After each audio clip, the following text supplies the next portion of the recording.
Let's take a closer look at a paragraph. Dorothea Dix, born in Maine in 1802.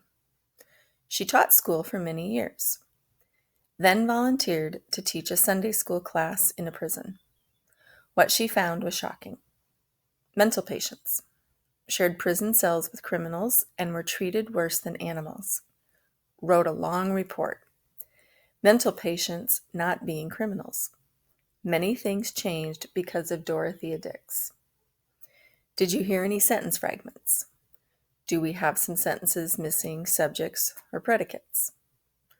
Let's take a closer look. Dorothea Dix. Not really a sentence. I do have a subject, Dorothea Dix, but I don't have a predicate.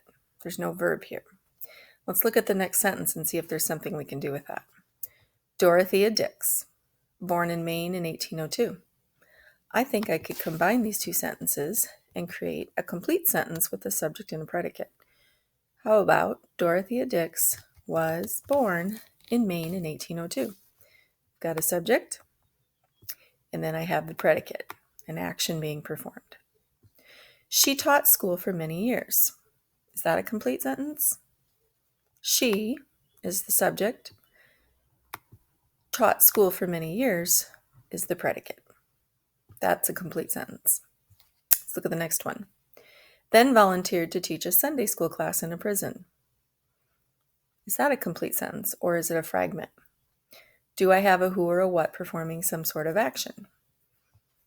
Well, here's an action, volunteered to teach a Sunday school class in a prison, but I don't have a who or a what performing it. Let's see if we could add something here. Since we're talking about Dorothea Dix, we could say, then she volunteered to teach a Sunday school class in a prison, or I could say, then Dix volunteered to teach a Sunday school class in a prison. That looks like a complete sentence. How about the next one? What she found was shocking. Is that a fragment or is that a complete sentence? Do I have a who or a what? I do. I have she. And do I have a predicate, an action? Found was shocking. That's a complete sentence. Mental patients. This is kind of like the first sentence we had. I do have a subject, but I have no predicate. Let's look at the next sentence. Mental patients shared prison cells with criminals and were treated worse than animals. Well, this would be a very easy fix. Let's take capital letter off of shared and try this.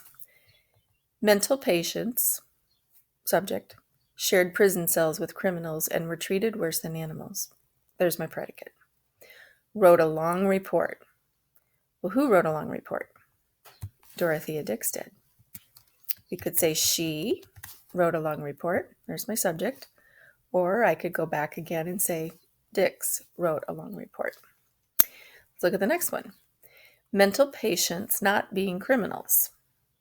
Well, what am I missing here? I wonder if it looks like I'm missing a predicate. I wonder if I could combine the sentence before that to make this one sentence that makes sense. How about this? She wrote a long report about mental patients not being criminals. Now I've got a subject and a pretty lengthy predicate here. Wrote a long report about mental patients not being criminals. Many things changed because of Dorothea Dix. Well, is that a complete sentence or is that a fragment? Do I have a subject? Yes, I do. Many things, that's our who or our what. And do I have a predicate? Changed because of Dorothea Dix. Yep, there's my action starting with the verb changed. And there you have it. There is reading back over a piece of writing and watching out and correcting for sentence fragments.